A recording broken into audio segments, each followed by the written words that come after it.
என் இனிய உலகத்தமிழ் மக்களே, தாய்மார்களே, பெரியோர்களே, சிறார்களே, என் அருமைச் சீடர்களே, யோக நண்பர்களே, யோக விரும்பிகளே, உங்கள் அனைவருக்கும் என் இனிய காலை வணக்கம்.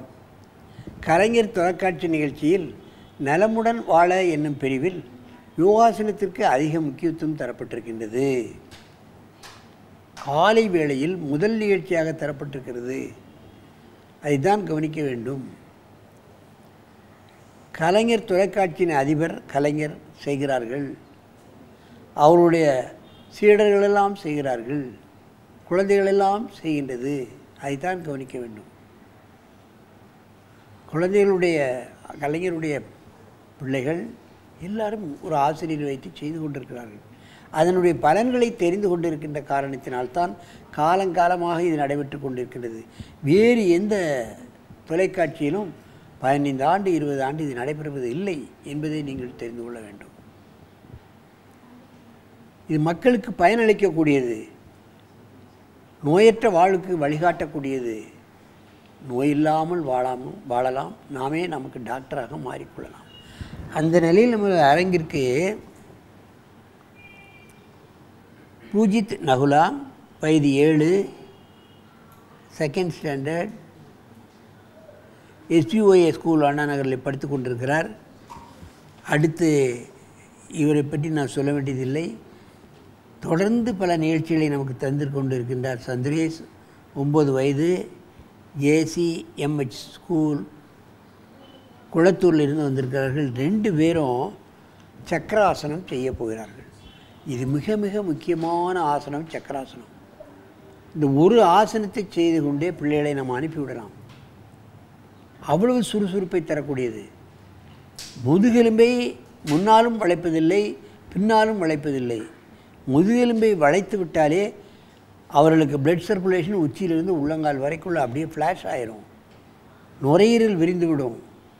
முதுகு ஃப்ளெக்சிபிள் ஆகிட்டுதுன்னா அன்று முழுவதும் நாம் சுறுசுறுப்பாக இருக்கலாம், சோம்பேறித்தனமே இருக்காது. என் அருமைச் சீடர்களே, நீங்கள் பத்மாசனத்தை கலைத்து விட்டு காலை நீட்டி அப்படியே படுங்கள்.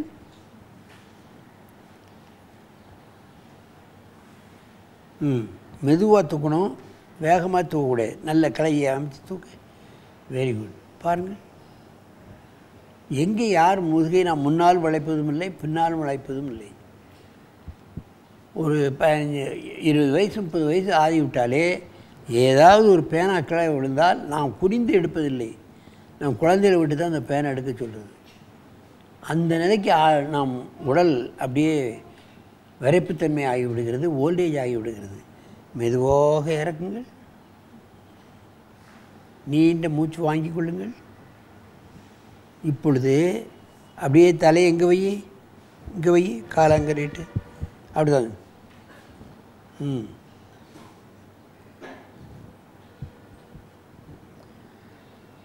மிக அற்புதமாக செய்கிறார்கள் குழந்தைகள். ஆகவே இந்த ஆசனத்தை சின்ன குழந்தைகள் முதலே சொல்லிக் கொடுத்துட்டோம்னா பெரிய வயசானாலும் நாம் செய்யலாம். 50, 60, 70 செய்யலாம்.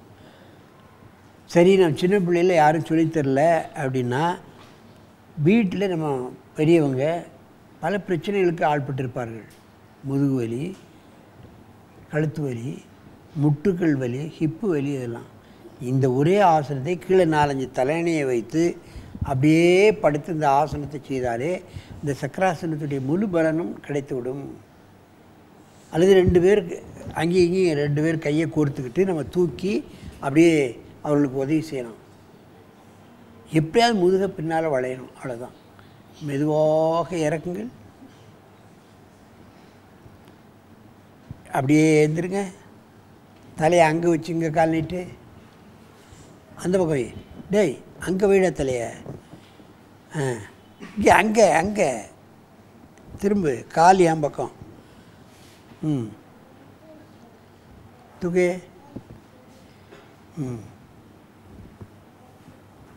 கையை எப்படி வைத்திருக்கிறார்கள், தலையை எப்படி தொங்க போட்டிருக்கிறார்கள் என்றெல்லாம் நீங்கள் பார்க்க வேண்டும். இதை செய்வதற்கு எத்தனையோ வழிகள் இருக்கின்றது. தலையணையை வச்சு செய்யலாம், யாராவது 2 பேர் 2 பக்கம் இருந்துட்டு கையை கோர்த்து தூக்கலாம். அதை ஜன்னலில் ஒரு துணியை கட்டி அதில் போய் நம்ம உட்காந்து துணியை இடுப்பில் போட்டு அதை பிடித்து கொண்டு வளைக்கலாம். எத்தனையோ விதமாக இந்த ஒரே ஆசனத்தை செய்து பல்வேறுபட்ட நன்மைகளை நாம் அடைவதற்கு வழிமுறை இருக்கின்றது என்பதை நீங்கள் தெரிந்து கொள்ள வேண்டும். மெதுவாக இறக்கு. நேரே வந்து பத்மாசனத்தில் உட்காரு.